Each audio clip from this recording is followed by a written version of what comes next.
بسم اللہ الرحمن الرحیم۔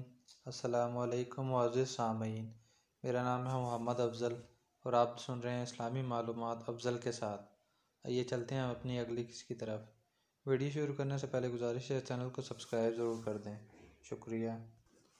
آپ صلی اللہ علیہ وسلم نے فرمایا، ام ہانی، میں سو رہا تھا کہ یکایک محسوس ہوا کوئی جگا رہا ہے، چنانچہ میری آنکھ کھل گئی۔ اب جو دیکھا تو چھت شک تھی اور حضرت جبرائیل علیہ السلام میرے پاس تھے، اور وہ یہ بالکل پہلا اتفاق تھا۔ اس سے پہلے تو وہ کبھی اس طرح نہیں آئے تھے۔ وہ جب کبھی آتے تو سامنے سے آتے، غرض آتے ہی انہوں نے ہاتھ پکڑا اور مجھ کو لے کر کعبہ کی حتیم کے پاس آئے، پھر وہاں لٹا کر میرا سینہ چاک کیا اور سونے کی ایک پلیٹ جو ایمان و حکمت سے لبریز تھی میرے سینے میں انڈیل دی، پھر سینہ بند کر دیا۔ اس کے بعد ایک بہت سفید جانور آیا جو خچر سے ذرا چھوٹا اور گدھے سے کچھ بڑا تھا۔ اس پر ہم دونوں سوار ہو گئے اور چشم زدن میں بیت المقدس پہنچ گئے۔ وہاں پہنچ کر میں نے نماز پڑھی، میرے پیچھے سارے نبیوں نے بھی پڑھی۔ ام ہانی بڑے غور سے یہ عجیب و غریب واقعہ سنتی رہی، اور اس وقت جہاں انہیں آپ صلی اللہ علیہ وسلم کی عظمت کا احساس ہوا، وہیں کچھ خطرے کا اندیشہ بھی ہوا۔ بولی، میرے بھائی، یہ کسی اور سے بیان نہ کیجیے گا، ورنہ جو ایمان لائے ہیں وہ بھی کانوں پر ہاتھ دھر لیں گے۔ آپ صلی اللہ علیہ وسلم نے فرمایا، نہیں نہیں، میں تو قریش سے بھی بیان کروں گا۔ وہ بولی، میرے بھائی، قسم دے کر کہتی ہوں، قریش آپ صلی اللہ علیہ وسلم سے بالکل نہ بیان کیجیے گا، ورنہ وہ فوراً جھٹلا دیں گے اور الٹا نقصان پہنچائیں گے۔ آپ صلی اللہ علیہ وسلم نے فرمایا، نہیں نہیں، میں تو ان سے بھی بیان کر کے رہوں گا۔ پھر آپ صلی اللہ علیہ وسلم اٹھ کر قریش کی مجلسوں میں جانے لگے۔ اس وقت ام ہانی سے کچھ اور تو بن نہ پڑا، ہاں اپنی ایک لونڈی کو بھی آپ صلی اللہ علیہ وسلم کے ساتھ کر دیا کہ جا کر دیکھے، جو کچھ ہو آ کر اس کی اطلاع دے۔ آپ صلی اللہ علیہ وسلم سیدھا کعبہ پہنچے، دیکھا تو قریش کے کچھ لوگ وہاں بیٹھے ہوئے تھے۔ جا کر آپ صلی اللہ علیہ وسلم بھی ان کے پاس بیٹھ گئے، جو کچھ دیکھا تھا ان سے بیان کریں، لیکن پھر سوچا تو کچھ تردد ہوا اور آپ ایک گہری سوچ میں ڈوب گئے۔ یہ واقعہ بیان کروں گا تو اس کا انجام کیا ہوگا؟ کیا لوگ میری بات مان لیں گے یا مجھے جھٹلا دیں گے؟ اور کیا میں انہیں پورا واقعہ سنا دوں؟ کیا ان سے کہوں کہ میں رات بیت المقدس گیا تھا؟ اور کیا یہ بھی بتا دوں کہ وہاں سے پھر آسمانی بادشاہت کی سیر کرنے گیا تھا؟ یا صرف اتنا ہی بتا دوں جتنا ام ہانی کو بتایا ہے؟ بہت دیر ہو گئی، لیکن آپ صلی اللہ علیہ وسلم یوں ہی بیٹھے رہے۔ اس وقت آپ صلی اللہ علیہ وسلم پر دو قسم کی کیفیات طاری تھیں۔ ایک طرف تو آپ صلی اللہ علیہ وسلم بہت حشاش بشاش تھے، چہرہ مبارک خوشی سے دمک رہا تھا کہ میرے رب نے مجھے کیسی کیسی نعمتوں سے نوازا اور میری کتنی عزت افزائی کی ہے۔ ایک ہی رات میں خانہ کعبہ سے بیت المقدس کی سیر کرائی، پھر وہاں سے بلند آسمانوں کی معراج بھی، جہاں کے عرش الہی اور جہاں خدا کی بادشاہت ہے۔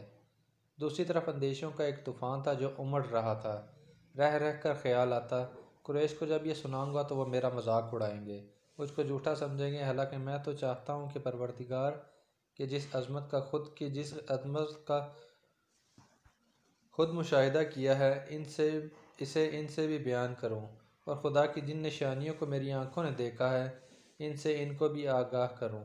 اس خیال سے آپ صلی اللہ علیہ وسلم کے اندر بڑی بے چینی تھی، چنانچہ آپ سر جھکائے چپ چاپ بیٹھے رہے، حالانکہ کعبہ میں اس طرح آپ کبھی بھی نہ بیٹھے تھے۔ اوروں نے بھی دیکھا کہ آپ صلی اللہ علیہ وسلم عادت کے خلاف چپ چپ سے بیٹھے ہیں۔ ابو جہل بھی وہیں تھا اور عدی کا بیٹا مطعم بھی۔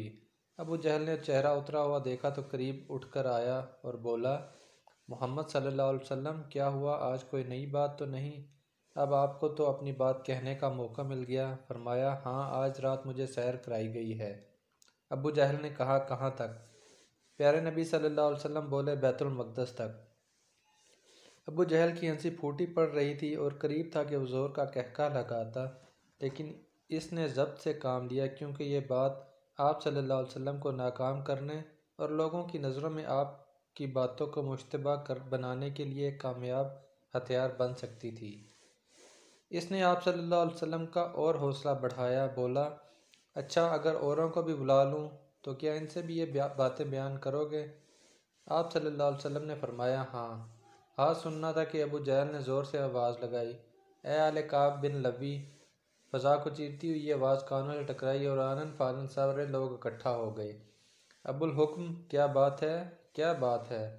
اب اس نے آپ صلی اللہ علیہ وسلم کی طرف اشارہ کیا، جو ابھی سنایا ہے ذرا لوگوں کو بھی سنا دو۔ آپ صلی اللہ علیہ وسلم نے فرمایا، آج رات براق نامی ایک جانور آیا، اس پر بیٹھ کر میں نے بیت المقدس کی سیر کی، وہاں پہنچا تو نبیوں کی جماعت آئی، ان میں ابراہیم علیہ السلام بھی تھے، موسیٰ علیہ السلام بھی تھے اور عیسیٰ علیہ السلام بھی تھے۔ میں نے ان سب کی امامت بھی کی۔ یہ سن کر اکثر بے قابو ہو گئے اور ایک زور کا قہقہہ بلند ہوا۔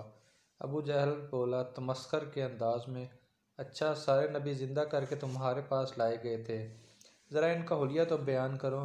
آپ صلی اللہ علیہ وسلم نے فرمایا، عیسیٰ علیہ السلام نہ تو پستہ قد ہیں اور نہ زیادہ لامبے، سینہ چوڑا ہے، جسم سے خون ٹپکا پڑتا ہے، سر کے بال سرخی مائل ہیں۔ موسیٰ علیہ السلام کا جسم بھاری بھرکم اور سانولا ہے اور قد لامبا ہے، اور خدا کی قسم ابراہیم علیہ السلام سب سے زیادہ مجھ سے مشابہ ہیں، صورت میں بھی سیرت میں بھی۔ سب نے دانتوں تلے انگلیاں دبا لیں کہ محمد صلی اللہ علیہ وسلم یہ کیا کہہ رہے ہیں، کیا یہ واقعی سچ ہے یا جھوٹ اور من گڑت ہے؟ اس طرح کچھ دلوں پر تو آپ صلی اللہ علیہ وسلم کی عظمت اور بڑائی کا سکہ بیٹھ گیا، کچھ لوگوں کی عقلیں حیران اور ذہن پریشان ہو گئے، کچھ آپ صلی اللہ علیہ وسلم کو جھٹلانے اور مذاق اڑانے میں لگ گئے، اور کچھ لوگ آپ صلی اللہ علیہ وسلم کی عزیز دوست ابو بکر رضی اللہ تعالیٰ عنہ کے گھر پہنچے کہ ان کو بھی یہ خبر دیں۔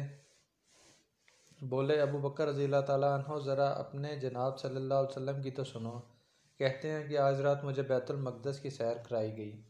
ابو بکر رضی اللہ تعالیٰ عنہ نے فرمایا، کیا انہوں نے کہا ہے؟ وہ بولے، جی ہاں۔ حضرت ابو بکر رضی اللہ تعالیٰ عنہ نے فرمایا، اگر انہوں نے کہا تو یقیناً سچ کہا ہے۔ معزز سامعین، اس کے ساتھ ہی مجھے دیجیے اجازت، انشاءاللہ اگلی قسط کے ساتھ بہت جلد حاضر ہوتا ہوں۔ اللہ آپ کا حامی و ناصر ہو۔